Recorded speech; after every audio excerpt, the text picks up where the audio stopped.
La culture que l'humanité mérite de nos jours est la culture de l'amour entre les peuples de la terre, a dit un jour Kobono Gorée. Bonjour Brazzaville, bonjour Kinshasa, salut le monde qui nous suit grâce à la TNT. Retrouvez-nous désormais sur le bouquet au numéro 31. Une nouvelle semaine qui s'achève égale un nouveau numéro de Minute d'Actu. Donc voici les titres. Pointe-Noire a abrité il y a peu un atelier des consultations pour l'élaboration du rapport de l'examen local volontaire. Objectif, entre autres, renforcer les capacités de leadership des autorités locales. Après 3 ans d'absence, le FIEF Festival d'expression féminine est revenu au devant de la scène pour sa 9e édition. C'était du 28 au 30 juillet 2023. Pour son premier combat en boxe, Francis Ngannou affrontera le géant Tyson Fury. Un premier pour le Camerounais qui a choisi comme coach Monsieur Mike Tyson. Dans notre rubrique Que dit la presse, Franck Chamat nous parlera de l'affaire Sanko. Et puis, notre cliché du jour est un maestro né à Pointe-Noire en 1955, fondateur du fameux ensemble Télé Musique. Si vous avez la bonne réponse, n'hésitez de nous le dire sur notre page Facebook NTI Média. Mesdames et messieurs, bonne continuation de suivi.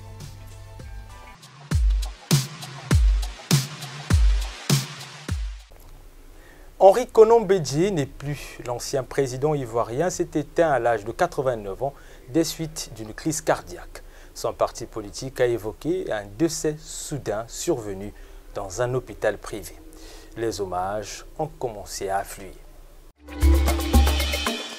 Pour lutter contre la violence au milieu scolaire, les ministres de l'enseignement primaire, secondaire, de l'alphabétisation, Jean-Luc Montou, et de l'enseignement technique et professionnel, Thierry Manguessa Ebomé, envisagent l'uniformisation de la tenue scolaire pour tous les élèves dès la rentrée académique 2023-2024. Et si tant est que la question de l'uniformisation de la tenue scolaire pourrait être aussi un facteur qui pourrait nous amener à réduire ces formes de violence de plus en plus récurrentes, mais pourquoi pas? Mais en tout cas, ce qui est sûr, c'est que la réflexion est sur la table pour nous permettre à la fois au ministère de l'enseignement primaire, secondaire, de l'alphabétisation, de réfléchir sur les différents mécanismes qui pourraient nous amener à réduire ou à éliminer totalement ces formes de violence que nous constatons dans nos établissements scolaires. Du côté où nous sommes, nous avons pensé que l'uniformisation de la tenue scolaire peut être la première réponse, puisque dans ce jeu, les principaux partenaires sont l'État et les parents. On associera les parents à la réflexion, mais comme c'est un partenaire, il fallait qu'on lui annonce déjà la problématique sur laquelle demain nous l'inviterons à décider. Pointe-Noire a abrité fin juillet un atelier de consultation pour l'élaboration du rapport de l'examen local volontaire. Objectif étant de renforcer les capacités de leadership des autorités locales, favoriser l'intégration des ODD dans leur politique et stratégie, ainsi que de mettre en place des mécanismes pour les atteindre. Franck Chamat. Les parties prenantes de la commune de Pointe-Noire, les voici. Dans seulement quelques instants, les travaux vont devoir être lancés. Mais avant, le coordonnateur résident du système des Nations Unies rappelle le rôle clé que les villes ou gouvernements locaux ont à jouer dans la mise en œuvre des objectifs de développement durable. Le secrétaire général de l'ONU a également mis en avant l'importance des villes et des gouvernements locaux en soulignant leur rôle clé dans la mise en œuvre des ODD au cours de la dernière décennie. Il a souligné la nécessité de créer des environnements favorables qui maximisent les potentiels des villes et des autorités locales pour faire progresser l'agenda 2030. La ville de Pointe-Noire a la responsabilité de faire sa part dans cette entreprise collective. Quand la présidente du conseil départemental et municipal de Pointe-Noire accueille à bras ouverts ce qu'elle qualifie de contribution de plus dans la mise en œuvre de l'agenda 2030, le département de Pointe-Noire se prononce, lui, sur un objectif déjà cher au Congo, la paix. On ne le dira jamais assez, mesdames et messieurs, qu'il n'y a pas de développement durable sans la paix. Sans la paix, le développement durable ne sera qu'une utopie.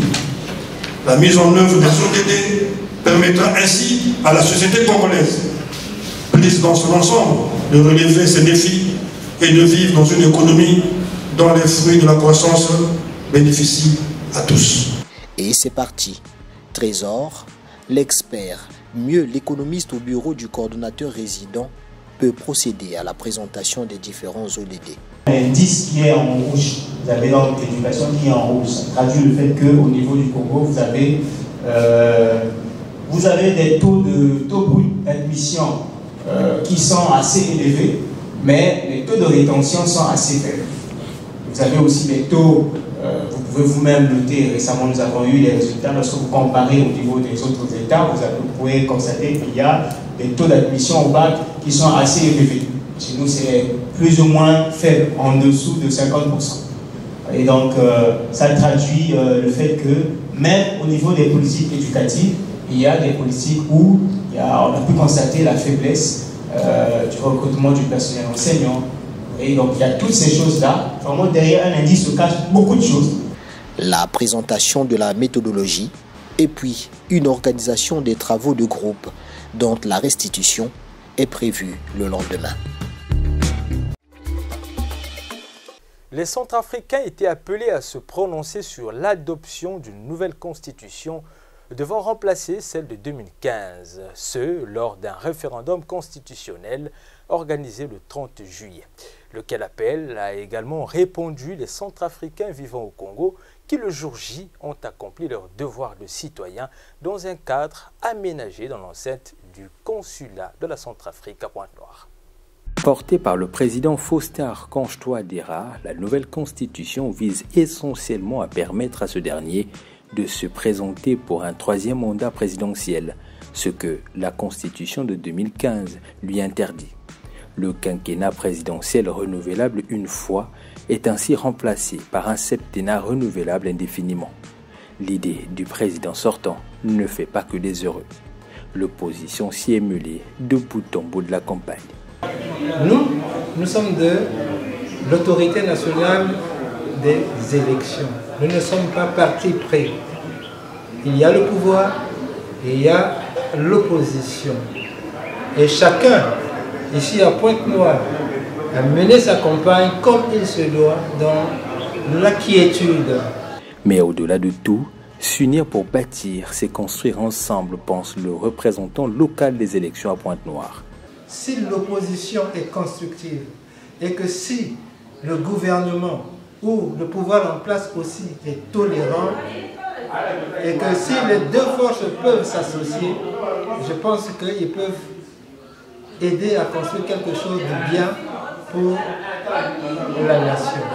Il est l'heure de donner son point de vue à travers le vote pour un oui ou pour un non qui mènera droit vers ce nouveau chemin auquel souhaite se diriger la République centrafricaine.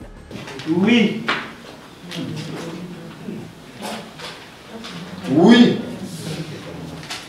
Oui. Oui. Oui. Oui. Non. Non. Non. Non. Hein? Non. Non.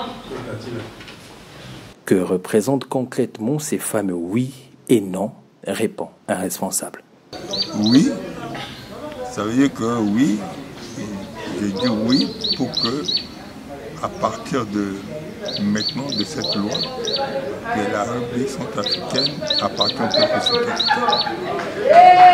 Que tout ce qui doit être décidé en Centrafrique, tout doit être fait en Centrafrique est fait pour et pour l'intérêt du peuple centrafricain. L'homme en tant que tel est mis au second plan, mais c'est le peuple qui est mis à l'avant.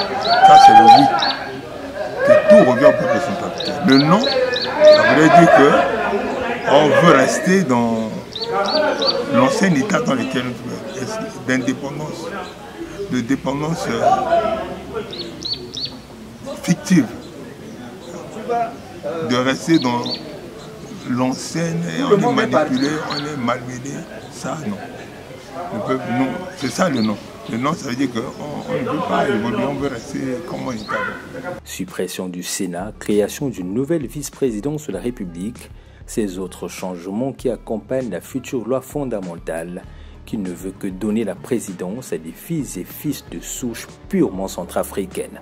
La commission électorale se prononcera pas avant la semaine prochaine.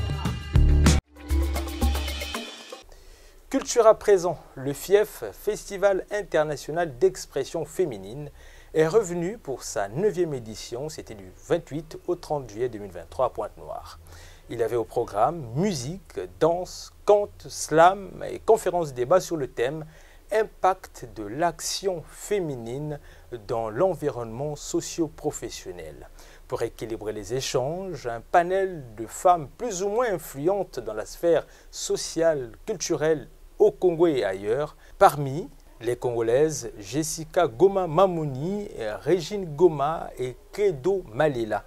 Maggie Kalomba de la RDC, Annie Tchawak du Cameroun et Deborah Kakoutou du Tchad, Nina Tchawak du Cameroun, Deborah Gakoutou du Tchad, Nina Darnaï de la RCA et bien d'autres.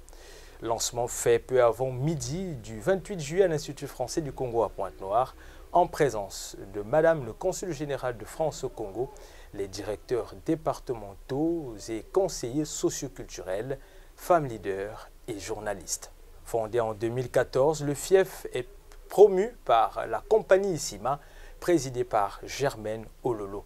Il revient au devant de la scène après 3 ans d'hibernation en sollicitant l'implication des autorités de la ville-capitale dans la promotion de l'action de la femme au développement. Lequel forum plante ainsi les bases de la 10e édition qui se tiendra en mai 2024.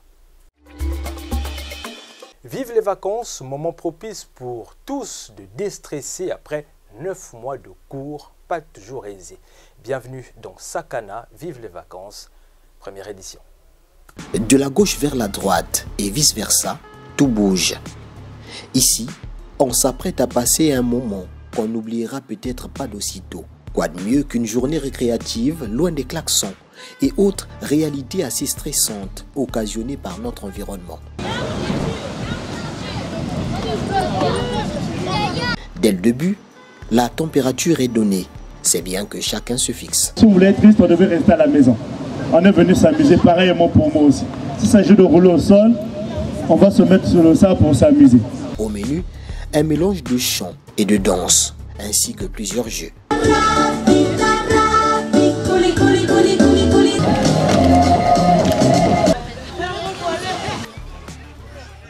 Un tout qui a sans surprise plu aux concernés. Moi je trouve que ça se passe très bien et tout, puisqu'on est mélangé et tout, genre... C'est aussi un moyen pour nous de se rencontrer, de découvrir des endroits et tout. C'est cool. L'ambiance abordable, il y a des jeux. Et les parents, qu'en pensent-ils? L'ambiance est conviviale, les enfants s'amusent bien, ils se retrouvent, donc c'est le plus important. Après une longue année scolaire chargée et tout, les devoirs et tout, de ramener pour que les enfants puissent se distraire, c'est important. Mais en réalité, à quoi ça rime? Quel en est l'objectif? Le concept Sakana Ville de vacances est un projet qu'on a réfléchi en famille, s'il faut d'abord dire, parce qu'on s'est dit que nos propres enfants n'ont pas vécu la même joie que nous avons vécu quand nous étions enfants. Aujourd'hui, il y a eu tellement beaucoup plus de modernisme dans des jeux. On s'est dit qu'il faut d'abord repartir au plus bas, s'il faut dire, à l'enfance que nous avons vécu dans les années 90, s'il faut dire, et de repartager un peu ces sensations-là avec les enfants, tout en mélangeant au fait ce qu'il y a de nouveau aujourd'hui. L'objectif, c'est de promouvoir au fait la joie des vacances aux enfants, de donner un peu à ces enfants qui sont souvent renfermés à l'écran, s'il faut dire, matin, midi, soir, de pouvoir s'ouvrir à d'autres horizons avec d'autres frères, pour essayer de ne pas seulement vivre la joie d'être figé à la télé ou sur sa tablette, de vouloir s'amuser avec les autres, de sentir un peu le goût d'avoir des amis de l'extérieur. La première édition terminée, le jour, nombreux l'espèrent, viendra. pour parler, deuxième édition. Sport dans ce magazine, vous aimez les sensations fortes? Eh bien, le champion camerounais de MMA, Ganou Francis, affrontera le 28 octobre à Riyad en Arabie Saoudite le géant Tyson Fury. Je vous dis que ça promet. Et pour ne pas rater ses débuts en boxe anglaise, Francis Ngannou a choisi comme coach, pas n'importe qui, Monsieur Mike Tyson. L'Américain voit en l'Africain un futur Mohamed Ali, a-t-il expliqué sur CNN. À l'international, ce 3 août marquait le jour de l'indépendance du Niger.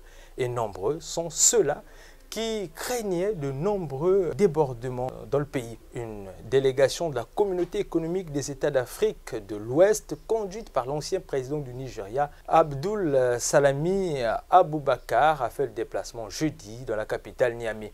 Un voyage pour rien, puisqu'elle est repartie de la capitale nigérienne quelques heures après son arrivée, sans avoir rencontré ni le général Abdourahmane Tiani, ni le président renversé Mohamed Bazoum.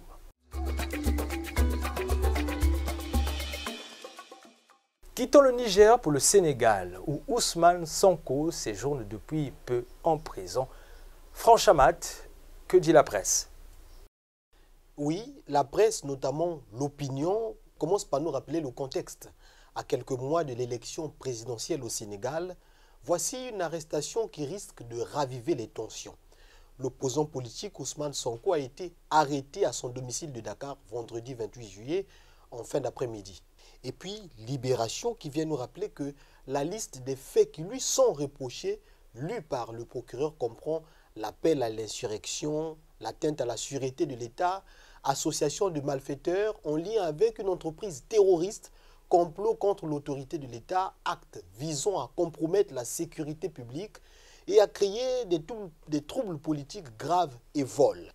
Abus sans fin, souligne Jeune Afrique. Ousmane Sonko a été arrêté vendredi pour avoir volé avec violence le téléphone portable d'une femme gendarme et pour avoir aussitôt appelé le peuple par un message subversif divulgué sur les réseaux sociaux à se tenir prêt selon le procureur. Juste après le placement en détention d'Ousmane Sonko, le ministère de l'Intérieur a annoncé la dissolution de son parti des Patriotes africains du Sénégal pour le travail, l'éthique et la fraternité, en sigle PASTEF. Le parti politique PASTEF est dissous par décret, a déclaré le ministre Antoine Diome dans un communiqué. Il accuse le parti d'avoir fréquemment appelé ses partisans à des mouvements insurrectionnels dont les conséquences auraient été de nombreuses pertes en vies humaines, de nombreux blessés, des actes de saccage et de pillage en mars 2021 et juin 2023. Sonko avait-il réellement volé le téléphone d'une gendarme? La version du concerné est donnée par Le Monde. Avant son arrestation, dans l'après-midi, M. Sonko avait déclaré sur les réseaux sociaux que les forces de sécurité présentes devant son domicile l'avaient filmé. Il a précisé avoir personnellement arraché le téléphone et demandé à l'une des gendarmes de le déverrouiller et d'effacer les images qu'elle avait prises, ce que cette dernière a refusé de faire. Voici donc, Yann, ce qu'on peut retenir sur l'affaire Sonko là-bas au Sénégal. Dans notre rubrique découverte, Gaston Yomo, membre du Conseil consultatif des personnes vivant avec handicap et président du réseau des associations des personnes vivant avec handicap de Pointe-Noire, se veut prodiguer un sage conseil. Être handicapé n'est pas une fatalité. Nous, pour la plupart ici à Pointe-Noire, quand nous avons fini nos études pour certains, nous avons intégré la vie non seulement associative mais également le mouvement politique du Congo. C'est pour ça que vous avez vu que nonobstant le fait que nous sommes handicapés, mais nous avons dit nous avons des capacités nous aussi d'être dans un parti politique, pourquoi pas, et également impulser l'évolution effective des personnes vivantes. Aujourd'hui, au moment où je vous parle, je suis à la disposition de ma femme, c'est-à-dire que j'ai fait valoir mes droits à la retraite parce que j'ai travaillé à Eni Congo. Et il y en a plusieurs d'autres handicapés, justement, qui ont travaillé dans un certain nombre de sociétés de la capitale économique qui est Pointe-Noire. Alors ça, c'est pour vous dire, monsieur le journaliste, que l'handicap, ce n'est pas quelque chose qui peut faire qu'un individu qui a été à l'école, qui a des capacités, ne puisse pas, j'allais dire, contribuer à l'éclosion de notre pays. Moi, je vous parle que je suis presque dans disons, je voulais toutes les lignes. Je suis membre du parti, je suis responsable, je suis membre du conseil consultatif des personnes vivant avec handicap. Et c'est ce que nous demandons justement aux autres handicapés. Comme vous l'avez dit, pour aborder le dernier, le côté mendicité, justement, les handicapés pensent que le fait d'être handicapé, à longueur de journée, il faut mendier. Mais non, on a des capacités, il faut mettre ces capacités au service de la famille, au service du Congo, parce que nous avons été à l'école, par conséquent, l'handicap, ce n'est pas une fatalité. Voilà. C'est déjà la fin de ce magazine. On se quitte, comme d'habitude, sur le cliché du jour qui est Messieurs Balou Kanta. Et puis, c'est officiel, retrouvez-nous désormais sur TNT au numéro 31. Allez, vous le savez, je saluais Brazzaville et Kinshasa d'entrée. Comment ne pas être heureux? Et puis, retrouvez-nous sur nos pages habituelles, réseaux sociaux bien sûr, Facebook et YouTube en tapant NTI Média. On se dit au revoir, la grande équipe Brelmont, Sterli HD, Sareno Viber, aussi Franchamat. On se dit à la semaine prochaine. Au revoir.